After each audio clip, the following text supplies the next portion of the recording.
في قلبي دوما يغمرني. تو شعیب علیہ السلام نے کیا کہا؟ یا قومی لا یجرمنکم شقاقی ان یصیبکم مثل ما اصاب قوم نوح او قوم ہود او قوم صالح. اے میری قوم، تو اچھا اس قوم کو بھی واقعات معلوم تھے، اس آیت سے پتہ چلتا ہے. اے میری قوم، ایسا نہ ہو کہ جو عذاب نوح علیہ السلام کی قوم پہ آیا جس کا تمہیں پتہ ہے، یا جو عذاب قوم ہود پر آیا، یا جو عذاب قوم صالح پر آیا، ایسا نہ ہو کہ وہی تم پر بھی آ جائے. اور یہ بھی کہنے لگے وما قوم لوط منکم ببعید، لوط علیہ السلام کی قوم تو بہت قریب ہے تم سے، جا کے دیکھ لو ان کے حالات، وہ تو ابھی ماضی کا قریب کا قصہ ہے. وَيَا قَوْمِ لَا يَجْرِمَنْ وَيَا قَوْمِ اسْتَغْفِرُوا رَبَّكُمْ ثُمَّ تُوبُوا إِلَيْهِ. اے میری قوم اعتراضات چھوڑ دو، استغفروا ربکم، رب سے توبہ استغفار کرو. دیکھو وہ لوگ استغفار کا مطلب سمجھتے تھے، ہم لوگ استغفار کا مطلب نہیں سمجھتے. جب شعیب علیہ السلام نے کہا استغفار کرو تو ایسا تو ان کے لیے تو بڑا آسان تھا، ایک تسبیح استغفار کی صبح پڑھ لیتے، ایک تسبیح شام کو پڑھ لیتے. کہتے اتنی سی بات ہے تو ہمیں تو نماز پہ ویسی کوئی اعتراض نہیں، تو استغفار کی ایک تسبیح پہ کیا اعتراض ہوگا. وہ سمجھتے تھے کہ استغفار کا مطلب ہے گناہ سے توبہ، جو ڈنڈی مار رہے ہیں یہ چھوڑیں اور پھر اللہ سے توبہ کریں. یہ والی توبہ آج کل مارکیٹ سے کیا چل رہی ہے، بہت سی چیزیں مارکیٹ میں شارٹ ہو گئی ہیں. بھائی لوگ چینی کو روتے ہیں، یہ شارٹ ہو گئی، وہ شارٹ ہو گئی، وہ بھائی بہت ساری چیزیں شارٹ ہوئی ہوئی ہیں. تو یہ والی توبہ آج کل مارکیٹ سے کیا چل رہی ہے، شارٹ چل رہی ہے. استغفار استغفر اللہ، ڈرامہ دیکھ کے بھی استغفار ہو رہا ہے، ہائے ہائے کیسا ہو گیا، کیسی ہیروئن ہے، توبہ توبہ، ٹھیک ہے نا کیسا ہیرو ہے، ہائے اتنا گندا گانا، توبہ توبہ استغفر اللہ. تو یہ استغفار چل رہا ہے آج کل. تو استغفار کا مطلب وہ لوگ، بولو بھائی سمجھتے. وہ کچھ لوگ بیٹھے ہوئے تھے نا، ایک بس میں جا رہے تھے، سب ایک بس میں جا رہے تھے، ذرا دیندار تھے وہ، تو سب نے تہیہ کیا بھائی اگر کوئی لڑکی خاتون واتون نظر آ گئے نا تو استغفار پڑھنا بھائی، ٹھیک ہے نا. کیا کرنا ہے تاکہ نظریں نیچی کر لیں، توبہ استغفار. تو جیسے ہی ایک نے پڑھا نا استغفار استغفر اللہ، تو سب نے کہا کہاں ہے کہاں ہے کہاں ہے سب نے کیا کہا، وہ لاشعوری طور پر نکل گیا نا کہ چلو استغفار کریں گے لیکن ذرا دیکھ تو لیں. بولے بتا یار کہاں ہے کہاں. تو وہ لاشعوری طور پر ہوتا ہے بعض دفعہ. تو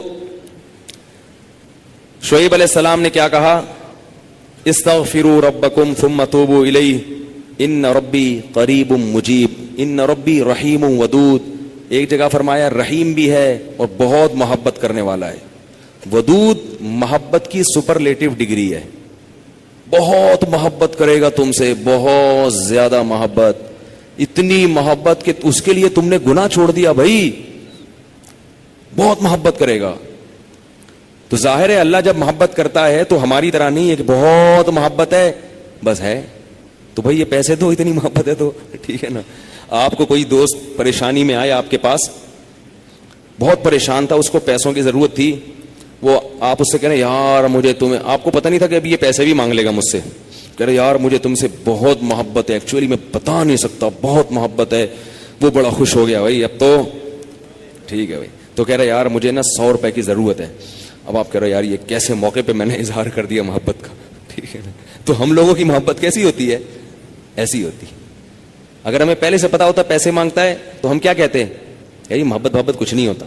مفتی صاحب نے بیان کیا تھا لویریہ پر، وہ جا کے سن لینا، پھر ایسا کہیں گے ہم. تو اللہ جب کہہ رہا ہے نا کہ استغفار کرو گے تو میں کیا کروں گا، ودود بے پناہ محبت کروں گا، بے پناہ محبت. اس کا مطلب ہے کہ پھر اللہ نوازے گا، بہت بہت نوازے گا، رزق کی فراوانی کر دے گا، رزق کے دروازے کھول دے گا، دل میں سکون ڈال دے گا. اگر پریشانی بھی آئے گی تو درجات کو بلند کرنے کے لیے، جیسے یعقوب علیہ السلام پر پریشانی آئی، جیسے یوسف علیہ السلام پر پریشانی آئی تاکہ مصر کا بادشاہ بنا دوں، پھر وہ پریشان کرنے کے لیے پریشان نہیں کرے گا، وہ پریشان کرے گا خوشی دینے کے لیے. آپ حیران ہو کہ خوشی دینے کے لیے بھی کوئی پریشانی ہوتی ہے، ہوتی ہے. حدیث میں آتا ہے کہ ایک بوڑھی عورت نے نبی صلی اللہ علیہ وسلم سے پوچھا کہ کیا بوڑھی عورتیں جنت میں جائیں، کیا میں جنت میں جاؤں گی؟ آپ نے فرمایا نہیں.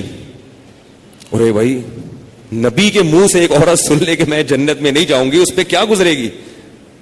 اس کا مطلب جہنم کا ٹھپا لگ گیا, اسٹیمپ لگ گئی, اتنی پریشان. خود سوچو کہ جن صحابہ کو جنت پر ایسے یقین تھا جیسے اپنی آنکھوں سے دیکھی. حضرت علی کی ایک روایت ہے کہ میں اگر جنت کو اور جہنم کو اپنی آنکھوں سے دیکھ لوں تو میرے ایمان میں اضافہ نہیں ہوگا. تو جن لوگوں کا ایمان ایسا ہو نبی پر, ایک ایک بات پر وہ نبی کے منہ سے سن لیں کہ میں جنت میں نہیں جاؤں گی, تو اس پہ قیامت نہیں آ گئی ہوگی. رونے لگی, پریشان ہو گئی. کچھ دیر میں نبی نے فرمایا کہ جاؤ گی جوان ہو کے. اس کنڈیشن میں اب یہاں ایک نقطہ اٹھایا ہے کہ بھئی ایسا مذاق کرنا جس سے تکلیف ہو. کسی مسلمان کو تکلیف دینا تو جائز نہیں ہے, تو نبی کیسے تکلیف دے سکتے ہیں؟ اتنی تکلیف میں ڈال دیا بیچاری کو. تو اس کا جواب یہی ہے کہ بعض دفعہ تکلیف کسی بہت بڑی خوشی کا پیش خیمہ ہوتی ہے. نہیں آئی بات؟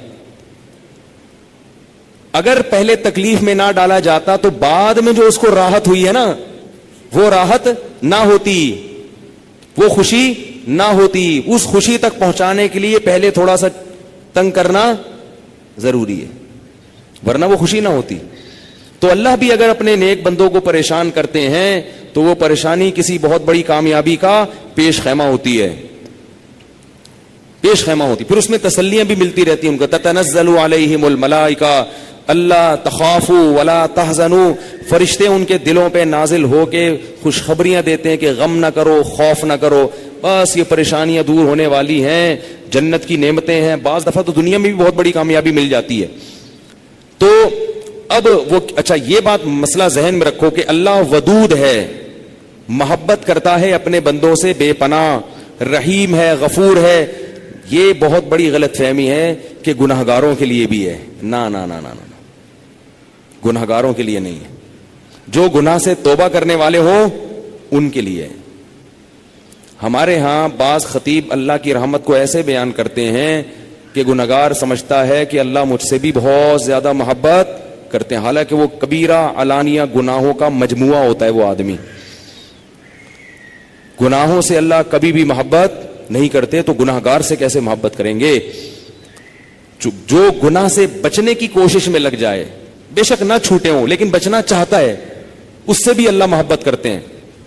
علماء لکھتے ہیں گناہ نہ بھی چھوٹے ہوں لیکن چھوڑنا چاہ رہا ہے, لائن پہ آنا چاہ رہا ہے, تو اللہ اس سے بھی محبت کرتے ہیں. اس کے لیے وسائل پیدا کرتے ہیں, اسباب کے آ جائے. جو نہیں چاہتا اس سے اللہ محبت نہیں کرتے. اللہ اس کے لیے غفور اور رحیم نہیں ہے. الا یہ کہ قانون یہ ہے, اللہ اپنی رحمت سے کسی کو بخش دے تو ایک الگ بات ہے, قانون یہ نہیں ہے. قانون یہ ہے کہ وہ کیا ہے, عزیز ذو انتقام, غالب ہے اور انتقام لینے والا ہے. ان الذين يكسبون الاثم سيجزون بما كانوا يقترفون, جو گناہ کر رہے ہیں عنقریب پتہ چلے گا, عنقریب پکڑے جاؤ گے, عنقریب ٹھکائی لگے گی. تو جس سے محبت ہوتی ہے اس سے ایسے باتیں کی جاتی ہیں.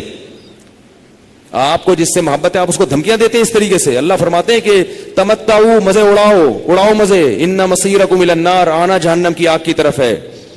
حدیث میں آتا ہے کہ میں سب سے زیادہ غیرت مند اور اللہ مجھ سے بھی زیادہ غیرت مند ہے. اور اللہ کی غیرت کو اس وقت جوش آتا ہے جب کوئی اللہ کے حرام کردہ کاموں میں سے کوئی کام کرتا ہے.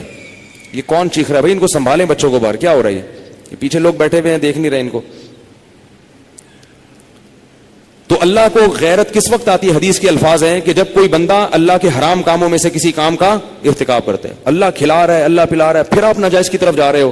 تو حدیث میں یہ نہیں آتا کہ جب کوئی بندہ گناہ کرتا ہے تو اللہ کو اس کو بھی محبت کا بڑا جوش آتا ہے. نا, پھر اللہ کو غیرت آتی ہے اور اللہ کی صفت انتقام جوش میں آتی ہے. اس لیے بھائی گناہ کرتے ہوئے اللہ سے ڈرا کرو, اللہ کی رحمت کی امیدیں گناہ کرتے ہوئے نہ لگایا کرو. ایسا نہ ہو کرنے کے دوران کوئی چھت گر جائے, زمین پھٹ جائے. بنی اسرائیل نے گناہ کیا تھا نا, ہفتے کے دن اللہ نے منع کیا شکار مت کرو, انہوں نے کر لیا, تو کیا اللہ بڑا غفور رحیم, اللہ نے معاف کر دیا فوراً. رات کو سوئے ہیں تو صبح کیا ہوا ہے, بندر اور سور جیسی شکلیں بنی ہوئی تھی. اللہ ہم سب کو محفوظ رکھے. تو گناہ سے بچنا چاہو گے تو اللہ کی رحمتیں ہیں, اللہ کی محبتیں ہیں. گناہ سے بچنے کا ارادہ نہیں کرتے تو پھر جہنم ہے, پھر جنت نہیں ہے. سمجھ رہے ہو کہ نہیں سمجھ رہے بھائی؟ یہ باتیں کہتے ہوئے مجھے بھی ڈر لگتا ہے.